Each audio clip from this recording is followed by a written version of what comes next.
हिपैसस। जी हाँ, मेरा नाम हिपैसस। मैं वही व्यक्ति हूँ जिन्होंने कहा था कि इरेशनल नंबर्स होते हैं।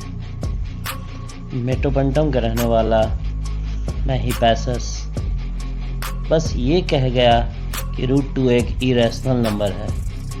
इस खोज ने मेरी जान तक ले ली।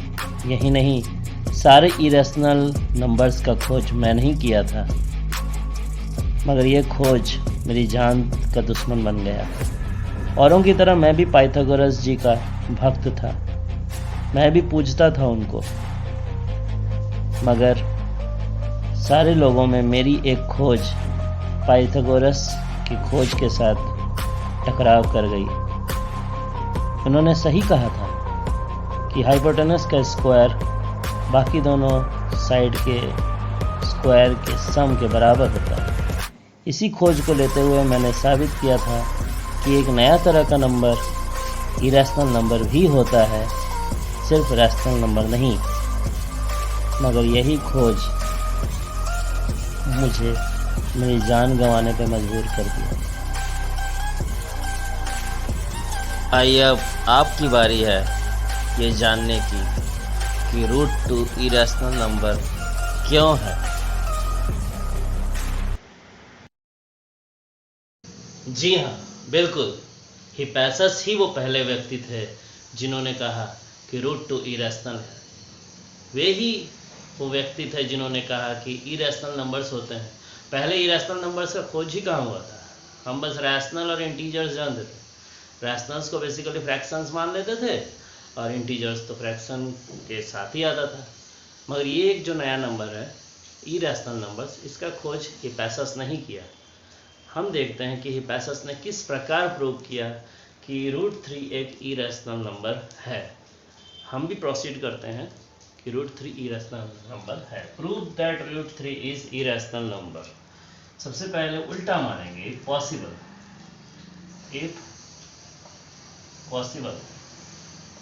let us assume √3 is rational। हमने मान लिया कि √3 रैशनल नंबर्स है। क्यों? क्योंकि हमारे पास रैशनल नंबर्स का ही डेफिनेशन है। Anyway, so definition of √3 is p/q, where q should not be equal to 0। और यहाँ हम p और q को को प्राइम नंबर दे लेंगे। को प्राइम मीन्स दोनों का HCF हमेशा 1 आएगा ना, इसमें कुछ कटेगा नहीं, आपस में कोई फैक्टर ही नहीं आएगा। इस बात को आप ध्यान में रखिएगा ना। स्क्वायरिंग बोथ साइड, दोनों ही तरफ मैंने स्क्वायर कर दिया तो मिला क्या? √3 का square is equal to p² / q²। √3 का स्क्वायर आपको पता है कि 3 होता है, q² ऊपर चला गया, इट बिकम p²। देख के क्या लग रहा है कि 3 नीचे जाएगा, मीन्स p² को 3 डिवाइड करेगा। इसी को हम लिखेंगे 3 डिवाइड्स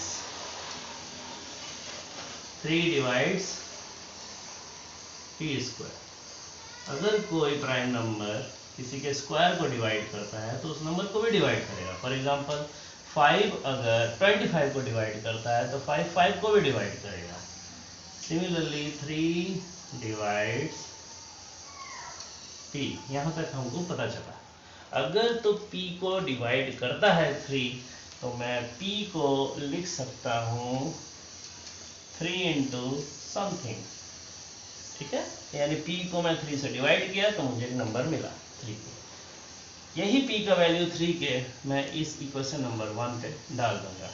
तो यूजिंग इक्वेशन 1 हमारे पास है 3q² is equal to p²। p की जगह 3k का whole square. 3q² become 9k², cancel होके यहाँ 3 आ गया। हमारे पास बचता है q² इक्वल टू 3k²। ध्यान से देखिए तो 3 अब डिवाइड करेगा q² को, 3 डिवाइड्स q²। मगर अभी अभी हमने देखा कि अगर p² को डिवाइड करता है तो p को डिवाइड करता है। 3 divides q², then 3 divides Q.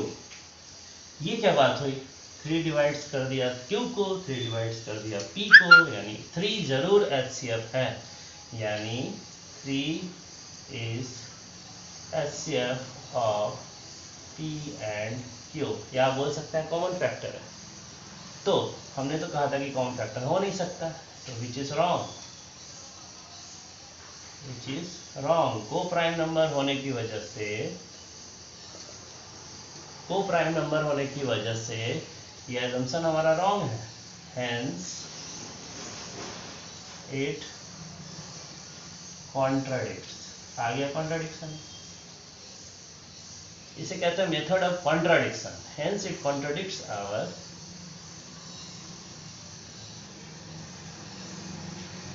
assumption। therefore जो मैंने माना है वही गलत है। मैंने माना है √3 रैशनल, तो उसको गलत है यानी तो सही कर देते हैं, √3 इज इरेशनल। हो गया प्रूफ। यही बात हिपैसस ने कही थी। अगला जो प्रूफ है उसे भी आप ध्यान से देखिए कि √3 इज इरेशनल। फिर उसी तरह हम इसको मानेंगे, let us assume 2 + √3 is rational. अगर 2 + 3 रैशनल है तो हमें पता है कि रैशनल नंबर में अगर मैं रैशनल नंबर जोड़ दूं या घटा दूं कुछ भी, तो हमें हमेशा रैशनल नंबर मिलेगा। तो हमारे पास 2 + √3 है जो कि एक रैशनल है।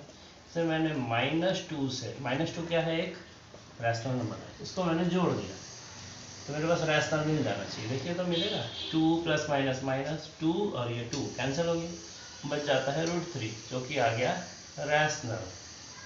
ऐसा कभी हो ही नहीं सकता, अभी अभी हमने प्रूव किया था कि √3 क्या है, इरेशनल है, विच इज इनकरेक्ट, हो ही नहीं सकता। सो आवर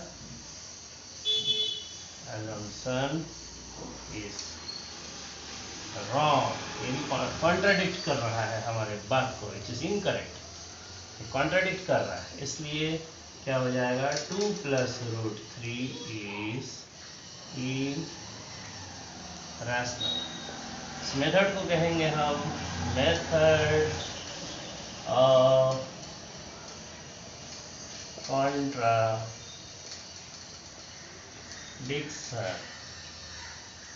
ठीक है।